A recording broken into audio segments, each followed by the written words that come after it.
ఇంద్రసేన అని పేరు పెట్టారు. ఈలోగా కలిపురుషుడు నలమహారాజు గారి యొక్క జ్ఞాతి, పెదనాన్నగారి కొడుకు, ఆయన దగ్గరికి వెళ్ళాడు. వెళ్ళి ఆయన్ని కలుసుకుని రాజ్యం అంతా నీకు వచ్చేట్టు చేస్తాను, నాతో రమ్మన్నాడు. ద్వాపరుణ్ణి పిలిచాడు, నువ్వు పాచికలలోకి ప్రవేశించు, నేను నలమహారాజులోకి ప్రవేశిస్తాను. నలమహారాజు యందు ధర్మమునందు అనురక్తి తగ్గి ఇతర విషయముల యందు అనురక్తి పెరుగుతుంది. అప్పుడు సర్వనాశనం చేస్తాను. బయలుదేరమన్నాడు. అందరూ బయలుదేరి వచ్చారు. వచ్చిన తరువాత నలమహారాజులోకి ప్రవేశించాలంటే అవకాశం ఏది?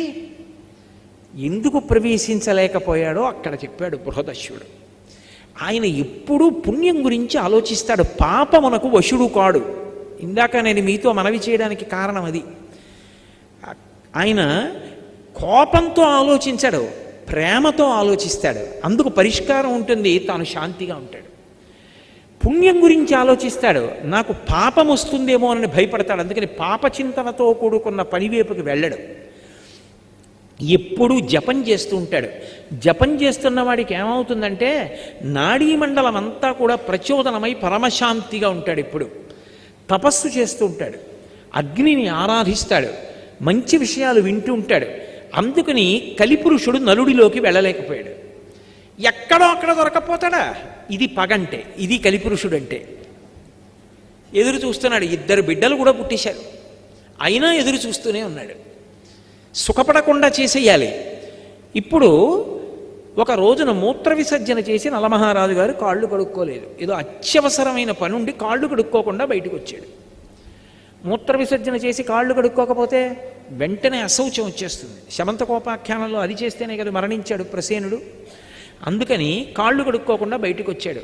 అపవిత్రంగా ఉన్నాడు కాబట్టి కలిపురుషుడు ప్రవేశించాడు. ప్రవేశించగానే ద్వాపరుడు వచ్చి జూదానికి పిలిచాడు. కలిపురుషుడి స్నేహితుడు. జూదమునందు అనురక్తి కలిగి జూదం ఆడదా అంటే వద్దనకూడదు, రాజధర్మం అని వెళ్ళి కూర్చున్నాడు నలమహారాజు.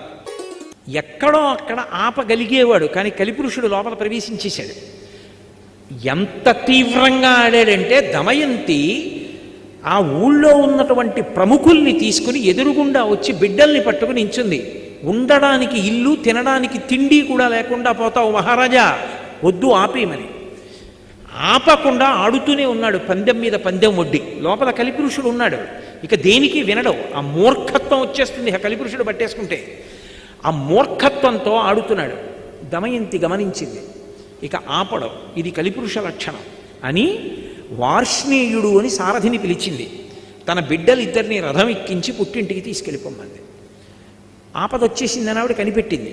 అన్నీ ఓడిపోయాడు. ఓడిపోయి రాజ్యం తన దయాదికి అప్పచెప్పేసి తాను బయలుదేరి వెళ్ళిపోయాడు అరణ్యాలకి. ఇక్కడ ద్వాపరుడు రాజై ద్వాపరుడితో పాచికలాడాడు కదా, దాయాది రాజై కూర్చున్నాడు. ఊరి చివరకెళ్ళి 3 రోజులు భోజనం కూడా లేదు. అయినా చిత్రం ఏమిటంటే కొత్త రాజుగారికి కోపం వస్తుంది, పాత రాజుగారిని పలకరిస్తే అని ఒక్కడు వెళ్ళి పలకరించలేదు నలమహారాజుని. ఆఖరికి ఇద్దరూ కలిసి అరణ్యంలో వెళ్ళిపోతున్నారు నలదమయంతులు. ఆకలి, పైన పక్షులు ఎగురుతున్నాయి.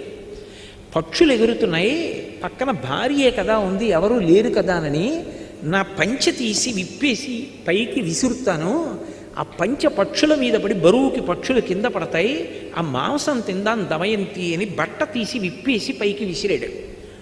ఆ పక్షులు బట్ట పట్టుకుని వెళ్ళిపోతూ పకపక పకపక నవ్వి, నిన్ను ఓడించడానికి కారణమైనటువంటి పాచికలం పక్షి రూపం ధరించాం, ఒంటి మీద బట్ట కూడా తీసేయడానికి.